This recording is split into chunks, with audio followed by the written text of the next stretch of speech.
नमस्कार, मैं प्रेयसी। स्वागत है आप सभी का द प्रिंट लाइन्स में। चलिए नजर डालते हैं आज की 5 बड़ी खबरों पर। राष्ट्रपति द्रौपदी मुर्मू ने श्रीनगर में कश्मीर विश्वविद्यालय के दीक्षांत समारोह में हिस्सा लिया। इस मौके पर उन्होंने कहा कि मैं कश्मीर विश्वविद्यालय के उन सभी छात्रों को बधाई देना चाहती हूं जो आज ग्रेजुएट हुए हैं। देश की सेवा करके कश्मीर विश्वविद्यालय के छात्रों ने इस विश्वविद्यालय का नाम रोशन किया है।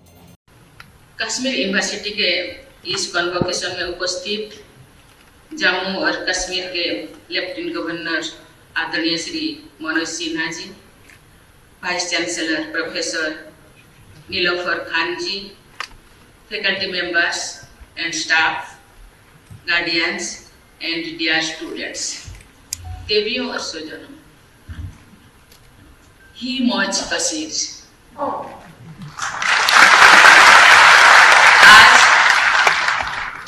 उपाधियां प्राप्त करने वाले सभी स्टूडेंट को मैं बधाई देती हूँ। मेडल विनर्स की मैं खास करके तारीफ करती हूँ। आप सबके बीच यहाँ आकर मुझे बेहद खुशी हो रही है। मैं बहुत ही सी यूनिवर्सिटीज में कन्वोकेशन तथा अन्य अनेक समारोह में गई। मैं आप सबसे ये कहना चाहूंगी कि इतनी खूबसूरत कैंपसेस में तालीम हासिल करने का और तालीम देने का मौका मिलना खुशकिस्मत की बात है। कश्मीर यूनिवर्सिटी पर हजरत बल की रहमत हमेशा बनी रहती है और बनी कश्मीर यूनिवर्सिटी के स्टूडेंट्स ने देश की सेवा करते हुए इस यूनिवर्सिटी का नाम रोशन किया है। इजराइल और हमास के बीच जंग का दौर जारी है। इस बीच संयुक्त राज्य अमेरिका के राष्ट्रपति जो बाइडेन का बयान भी सामने आया है। उन्होंने 2 टूक में हमास को जवाब दिया है। उनका कहना है कि यूएस इस संकट के समय में इजराइल के साथ खड़ा है। राष्ट्रपति बाइडेन ने कहा, हमारे दिल टूटे हो सकते हैं लेकिन हमारा संकल्प स्पष्ट है। Sheer evil. More than 1,000 civilians slaughtered, not just killed, slaughtered in Israel. Among them at least 14 American citizens killed.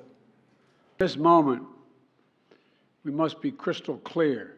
We stand with Israel. We stand with Israel. And we will make sure Israel has what it needs to take care of its citizens, defend itself, and respond to this attack. There's no justification for terrorism. There's no excuse.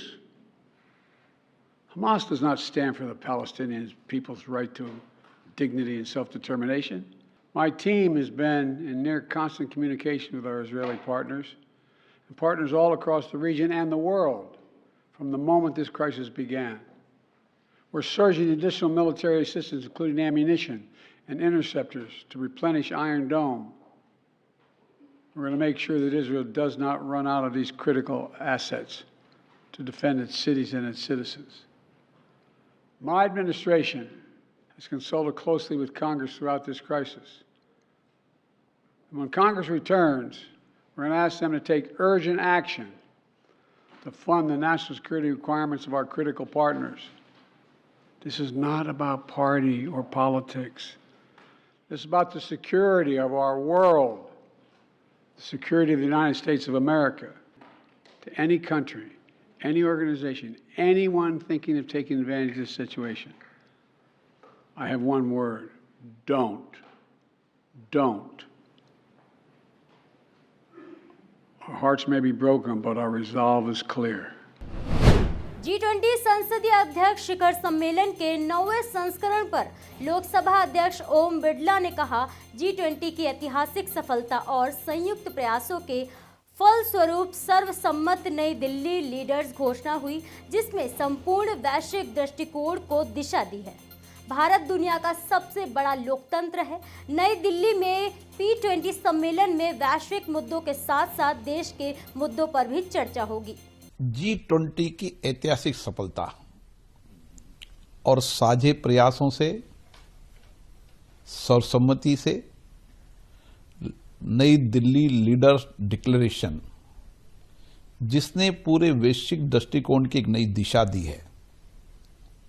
आने वाले समय के अंदर P20 भी, जो parliament के संसदीय अध्यक्षों का एक मंच है, जिसमें दोनों हाउस के पीठासीन अधिकारी आते हैं, ये उन साझे प्रयासों को, जो पूरे वैश्विक दृष्टिकोण के लिए आज की आवश्यकता है, संसद के अपनी संसद के अंदर अपनी संप्रभुता के आधार पर और वैचारिक दृष्टिकोण को अपनाते हुए किस तरीके से इस लीडर डिक्लेरेशन के माध्यम से हम वैश्विक चुनौतियों का समाधान कर सकते हैं।